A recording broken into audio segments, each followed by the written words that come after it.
You have all your pictures and names and then go be recorded. I was fortunate enough to have just met Phil maybe about a month ago. I had known of this infamous man we just moved to San Diego about 5 years ago from New York, and we don't have crosses in New York. If there's any religious oppression, it's menorahs. So, and somehow I felt a little more comfortable with those. But eventually, since my Judaism is like most people's Christianity, at least who are here, and it might be a certain identification, but it's certainly not what we believe. But that's really, I think that's what Phil has been fighting. Not so much the far right, not so much the theologians, but the people who feel comfortable with the cross. It's like, it's no big deal. I was speaking to another Vietnam veteran just before I came out here, a tennis player friend of mine, and he's a liberal, he doesn't believe, but he just didn't understand why people were making a big deal over this. And I try to explain it to people, and I'm an avid letter writer, letters to the editor, 12 in the New York Times, and I recently made Harper's Magazine, September edition, Rodbell, you can all look it up.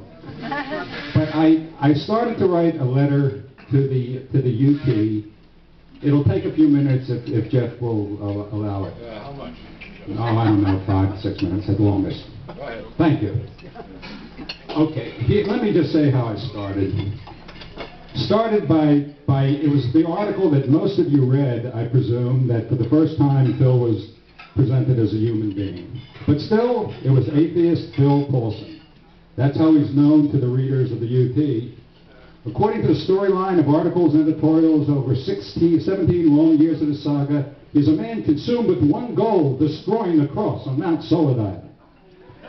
This newspaper, along with politicians who smelled a winning issue, and radio talk show hosts who knew how to rile their listeners and found them the perfect target for their age. It was oh so easy. We are all born with a natural capacity to hate, so easy to unleash, so difficult to control. What better object of hatred than someone who wanted to destroy the symbol of our religion? On the other hand, no one is born with a natural instinct to revere the principles of the United States Constitution.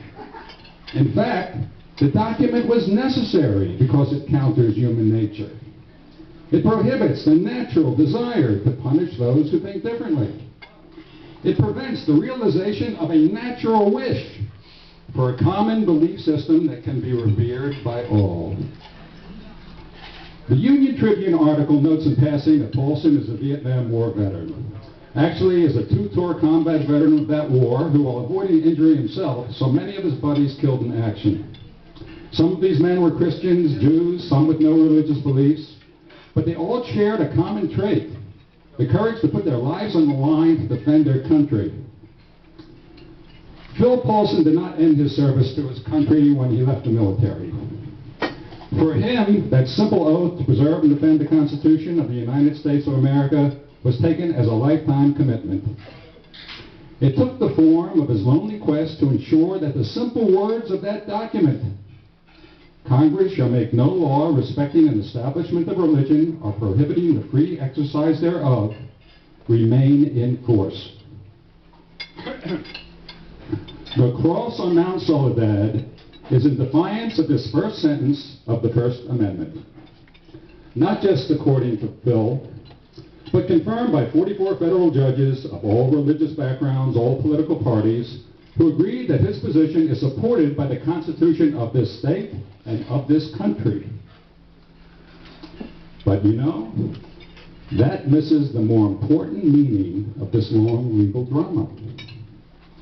It's not that the Constitution supports his position.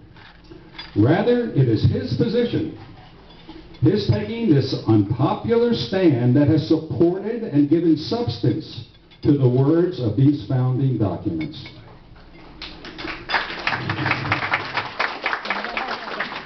What has been depicted as a confrontational, ego-driven quest to disturb the peaceful religious symbol was nothing of the kind.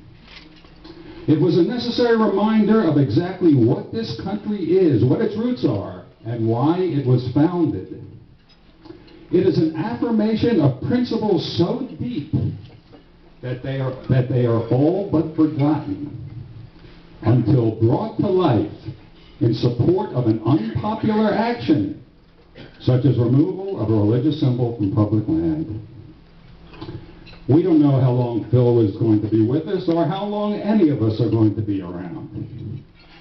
But we do know that his example of political courage, something that is vital to sustain our democracy, will endure after he and all of us are long gone from this earth. Thank you.